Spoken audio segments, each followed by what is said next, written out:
இயேசு கிறிஸ்து நாமத்தில் அன்பின் வாழ்த்துக்களை தெரிவித்துக் கொள்கிறேன். இது வேதாகமத்தில் அநேக இடத்தில் இடம்பெறுவதை நம்ம பார்க்கிறோம். எத்தனை மணி எத்தனை நிமிடம் என்று அறிந்து கொள்கிறோம். அன்றாட வாழ்க்கையில் அடிப்படையில் இயங்குகிறது என்று சொல்லலாம். இதை எல்லோரும் அவ்வப்போது பார்த்துதான் செயல்படுகிறோம். வாழ்க்கை ஓட்டத்தில் எவ்வளவு முக்கியமாக காணப்படுகிறது. இதை பார்த்துதான் எந்த காரியம் செய்தாலும் எதை செய்தாலும் சரி, இதை இல்லாமல் உலகமே எங்காதது போல் காணப்படுகிறது அல்லவா? வேறு ஒன்றும் சொல்லவில்லை, இந்த நேரத்தை தான் சொல்லுகிறேன். ஒவ்வொரு நேரத்திலும் நம்முடைய வாழ்க்கையில் எனக்கு நேரம் போனதே தெரியல, நேரம் கிடைக்கல அப்படின்னு சில வார்த்தைகளை நேரத்தின் நிமித்தமாக அநேக இடத்தில் நம்ம பயன்படுத்துகிறோம். இந்த நேரத்தை நம்ம எப்படி பயன்படுத்துகிறோம்? நேரத்தை ஒவ்வொரு நேரத்தையும் நம்ம வீணடித்துக் கொண்டு இருக்கிறோமா? நேரத்தை பிரயோஜனப்படுத்திக் கொள்ளணும். கடந்து போன நேரத்தை நம்ம சரிப்படுத்தவோ பிடித்து வைக்கவோ முடியாது. ஆனால் அதற்கு மாறாக நேரத்தை நம்ம பயன்படுத்தி அதன்படி செயல்படும் போது நம்ம அந்த நேரத்தை மிச்சப்படுத்தி இனிவரும் நேரத்திலும் கூட நம்ம வீணாக்காமல் நம்ம செயல்பட முடியும். அந்த நேரத்தை நம்ம காலத்தை நம்ம பிரயோஜனப்படுத்திக் கொள்ள வேண்டும்.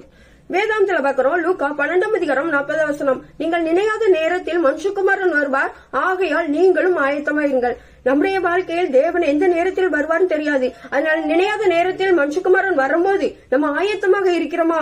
ஆவிக்குரிய ஜீவ பாதையில் ஓடிக்கொண்டு நம்ம கிறிஸ்துவுக்குள் நிலைத்திருக்கிறவர்களாய் நம்ம காணப்படுறோமா?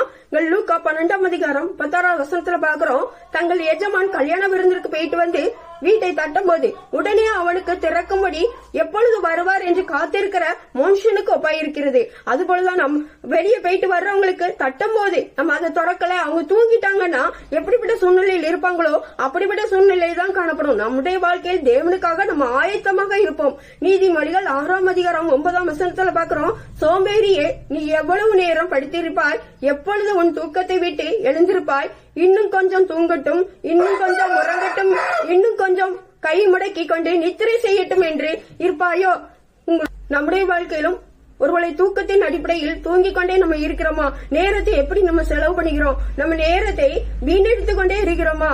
நீ எவ்வளவு நேரம் படுத்திருப்பாய் என்று வேதத்தை சொல்வது போல் நம்முடைய வாழ்க்கையிலும் நேரத்தின் அருமையை அறிந்தில்லாமல் நம்ம நேரத்தை வீணடித்துக் கொண்டு படுத்துக்கொண்டே இருக்கிறோமா? தூங்கி கொண்டே இருக்கிறோமா? நம்முடைய வாழ்க்கையில் மனுஷகுமாரன் வர்ற நேரமும் தெரியாதனால் நம்முடைய வாழ்க்கையில் ஆயத்தமாக நம்ம இருப்போம். அது மாத்திரமல்ல, ஒவ்வொரு காரியமும் செயல்படும் போது அந்த காரியத்தின் நிமித்தமாக ஒவ்வொரு நேரத்தையும் வீணடிக்காதபடி நம்முடைய வாழ்க்கையில் செயல்படும். இந்நேரத்திலே நான் உபவாசித்து 9 மணி நேரத்தில் என் வீட்டிலே ஜெபம் பண்ணி கொண்டிருந்தேன். அப்பொழுது பிரகாசமுள்ள வஸ்திரம் தரித்த மனுஷன் ஒருவன் எனக்கு முன்பாக நின்று, கொர்நேலியுவே, உன் ஜெபம் கேட்கப்பட்டது.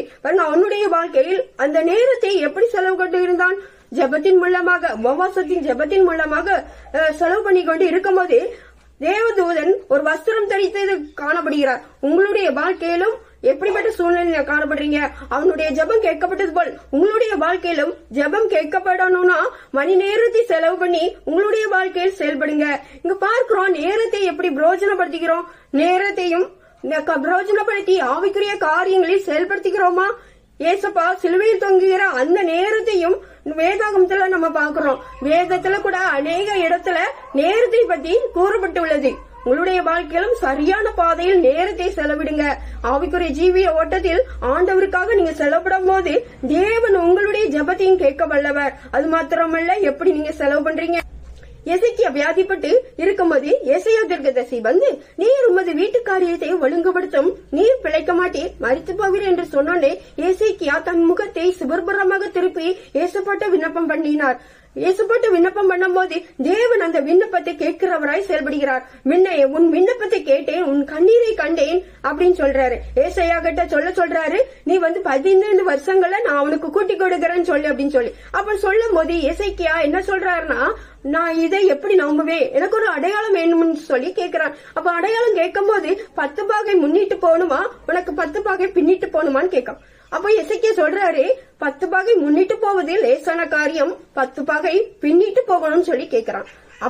அப்படிப்பட்ட காரியங்களில் அந்த நேரம் செயல்படுகிறதை நம்ம வேதாகமத்துல பாக்குறோம். உங்களுடைய வாழ்க்கையிலும் நேரத்தை வீணடிக்காமல் காலத்தை நீங்க பிரயோஜனப்படுத்தி அந்த நேரத்தின் மித்தமாக நம்ம அநேக காரியங்களை செயல்படுத்தணும். இப்ப பாத்தீங்கன்னா இந்த முள்ளுல எப்படி ஒண்ணுக்குள்ள ஒன்று இணைந்து பிணைந்து காணப்படுகிறதோ அதே போல் உங்களுடைய வாழ்க்கையிலும் ஒன்று இணைந்து ஒன்று செயல்படும் போது நம்ம அநேக நேரங்களில் தேவனுக்காக நம்ம செயல்பட முடியும். அதே போல் நம்முடைய வாழ்க்கையிலும் ஒருத்தருக்கு ஒருத்தர் இணைந்து செயல்படுகிறோமா? ஒருத்தருக்கு ஒருத்தர் இணைந்து செயல்படும் போது நம்முடைய வாழ்க்கையில் தேவனுக்காக நம்ம எழுப்பி பிரகாசிக்க முடியும். உங்களுடைய வாழ்க்கையிலும் காலத்தை வீணடிக்காமல் நேரத்தை வீணடிக்காமல் அந்த நேரத்தின் மித்தமாக அநேக காரியங்களை சாதித்துக் கொள்ளுங்க. உங்களுடைய வாழ்க்கையில் செயல்படுங்க. நேரம் போனால் பிடித்துக் கொள்ள முடியாது. அந்த நேரத்தை வீணடிக்காமல் உங்களுடைய வாழ்க்கையில் செயல்படும் போது தேவன் உங்களோடு இருந்து மகிமைப்பட வல்லவர். நேரத்தை பிரயோஜனப்படுத்தி தேவனுக்காக ஆயத்தப்படுத்துங்கள். உங்களுடைய வாழ்க்கையில் நீங்க செயல்படும் போது எப்படி எசேக்கியேல் வாழ்க்கையில் தேவன் ஆசீர்வதித்து வழிநடத்தினாரோ அதே போல் உங்களுடைய வாழ்க்கையிலும் ஆசீர்வதித்து வழிநடத்த வல்லவர். சோஸ்திர ஏசப்பா, துதிகளின் மத்தியில் வாசம் செய்கிறவரே துதிக்கிற ஏசப்பா, நேரத்தின் காலத்தை நாங்க பிரயோஜனப்படுத்திக் கொள்ள எங்களுக்கு கிருபை செய்வீராக ஜெபிக்கிறோம். ஏசப்பா, இவ்வளவு நாட்களும் நேரத்தை வீணடித்துக் கொண்டிருந்தாலும் இனி வரும் காலங்களில் ஒவ்வொரு நேரங்களிலும் நாங்கள் வீணடிக்காதபடி ஒவ்வொரு நேரத்தையும் பிரயோஜனப்படுத்திக் கொள்ளும்படியாக ஒவ்வொருவருக்கு கிருபை செய்வீராக ஜெபிக்கிறேன். அதன் மித்தமாக உம்முடைய நாமம் மகிமைப்படுவீராக ஜெபிக்கிறேன். துதிகன மகிமை உமக்கே செலுத்துகிறேன் நல்ல பிதாவே, ஆமேன்.